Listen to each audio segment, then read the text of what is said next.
C++ tutorial, linijska programska struktura.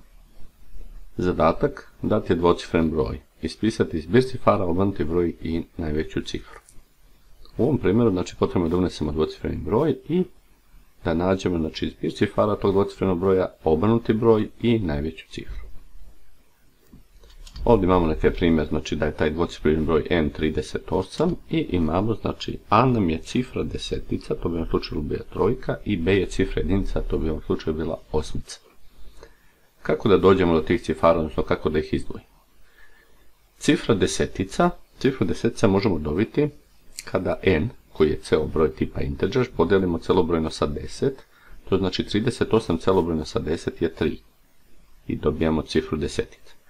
Cifru jedinica možemo dobiti kao ostatak sa 10, znači ostatak sa 10 može biti broj, odnosno cifra od 0 do 9, tako da dobijamo tu posljednju cifru broja. Znači uvijek posljednja cifra broja se dobija kao ostatak pri deljenju sa 10. Ovdje imamo b jednako n ostatak sa 10, znači to je jednako 38, ostatak sa 10, odnosno mod ili modulo sa 10 i to je 8. I sada zbir cifara je a plus b, obrnuti broj. Ono što je bila cifra jedinica postaje cifra desetica, a cifra desetica postaje cifra jedinica, tako da je obrnuti broj b puta 10 plus a. U ovom našem primjeru, znači b je 8, 8 puta 10 plus 3, to bi bilo 83.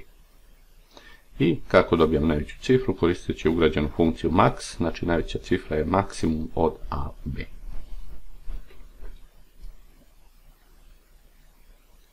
I sada idemo u C++.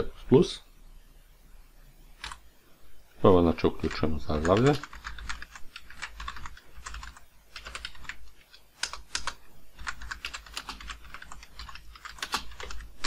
Definišem, namespace std, da ne bismo kucali svaki put, znači ovo std, kad koristimo ulazno-izlazne operacije, i definirati ćemo glavnu funkciju, odnosno name, i stavit ćemo povratni rezultat za uspješno izvršenje programa. I sad ćemo ovdje staviti poruku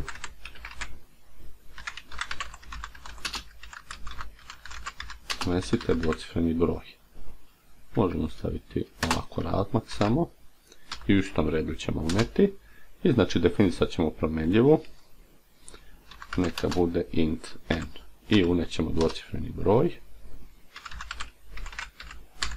I sada kada smo unijeli dvocifreni broj, potrebno je da izdvojimo cifre a, b, da nađemo zbir cifara, obrnuti broj i najveću cifru. Rekli smo, cifra a, odnosno cifra desetica je kada n celobrojno podijelimo sa 10.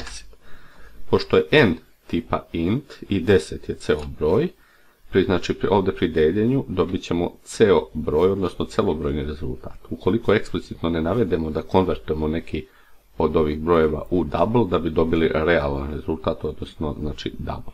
Znači ovo će nam biti cifra desetica. Cifra jedinica, rekli smo, dobijamo kao ostatak pri deljenju sa 10, znači int b jednako n ostatak sa 10 ili mod 10, i ovo je cifra jedinica. Zatim tražimo zbir, neka zbir će biti jednak, označit ćemo ga sa z, a plus b. I ovo je zbir cifara, obrnuti broj, nazvat ćemo ga ob, je, rekli smo, kada cifru jedinica sada pomnožimo sa 10 plus cifra desetica, to je obrnuti broj, i najveću cifru, isto ćemo nju definisati, najveća, recimo, cifra je, ugrađena funkcija max koja nam vraća maksimum od dva broja, ona samo radi za dva broja, ne kao u Pythonu gdje možete više broja staviti, i stavit ćemo, želimo najveću cifru, ovdje stavljamo koje su cifre a i b. I sada nam ostaje da ispišemo rezultate, ovako ćemo staviti, zbir cifara je, i stavit ćemo, to nam je promjenjiva z. I prećemo u sljedeći red. Zatim ćemo obrnuti broj. I obrnuti broj nam je promjenjiva ob. I prelazimo u sljedeći red, ndl. I posljednje, najveća cifra najveća cifra je ovdje i znači to nam je promjenjiva najveća cifra i prelazimo u sljedeći red.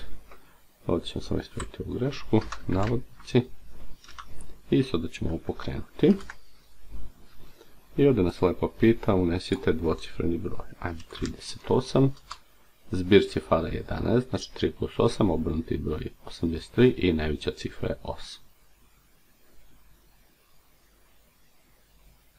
Idemo još jednom da pokrenemo. Pokrenut ćemo i unećemo recimo broj, ajmo sada 98 i evo zbir cifara je 17, obrnuti broj 89 i najveća cifra je 9. Evo to bi bio znači taj primjer. Dvocifreni broj, znači da mu izdvojimo cifre, da ispišemo zbir cifara, obrnuti broj i najveću cifru.